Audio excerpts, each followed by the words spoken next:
Half long route কিসের জন্য বন্ধ আজকের আপডেট। সবাই ভিডিওটা বেশি বেশি করে শেয়ার করে দিন, প্রত্যেকটা ড্রাইভারের কাছে পৌঁছায় দিন, যেহেতু রাস্তা বন্ধ।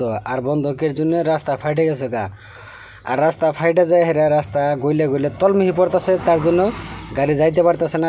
রাস্তা বন্ধে গাড়ি দেখেন, আপনার দেখেন রাস্তা কেউ করে ফাইটে ফাইটে গেছে গা, তার জন্য গাড়ি ডাইরেক্ট বন্ধ। তো বর্তমান যদি এদিকে কেউ আসতে চান একদম বিলকুলই আসবেন না, রাস্তা কিন্তু বিলকুল বন্ধ আছে। রাস্তা ডাইরেক্ট ডাইরেক্ট ফাইটা নিচমিহি কইলে নামতেছে, তার জন্য গাড়ি যাইতে পারতেছে না।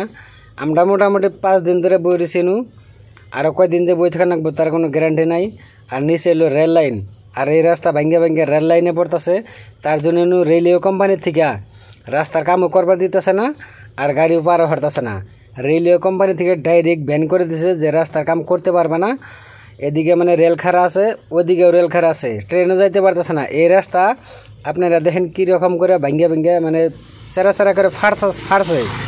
এই ফাড়াতে গাড়ি সব বন্ধ, কোনো গাড়ি যাওয়ার দিতেছে না। আর তলে এলো রেল লাইন, ও রেল লাইনে সব মাটি যায় পড়তেছে। কোন সমজানি একবার রাস্তাটা ভেঙে পড়ে যা, তার জন্য পুলিশ প্রশাসনে ডাইরেক্ট বিলকুলই রাস্তা বন্ধ করে দিচ্ছে। বর্তমান কেউ এদিকে না আসাটাই বেশি ভালো। সবাই একটু বেশি বেশি করে শেয়ার করে দিন, সবার কাছে পৌঁছায় দিন, সবাইকে দেখার সুযোগ করে দিন, যাতে নিয়ে রাস্তার কন্ডিশন বুঝে আমার ভিডিওটা দিকে জানি তারা কেউ গাড়ি নিয়ে আসে না। খুবই ভয়ঙ্কর রাস্তা বর্তমান, মানে ফাইডা নেমে গেছে অলরেডি। আপনারা দেখেন, যেহেতু ভিডিওর মাধ্যমে আপনাকে দেখানোর জন্য তুলে ধরলাম। সকালে সবাই একটু বেশি বেশি করে কপি লিঙ্ক করেন, সবার কাছে পৌঁছায় দিন। আপনাদের কাছে একটা অনুরোধ, কেউ আসবেন না।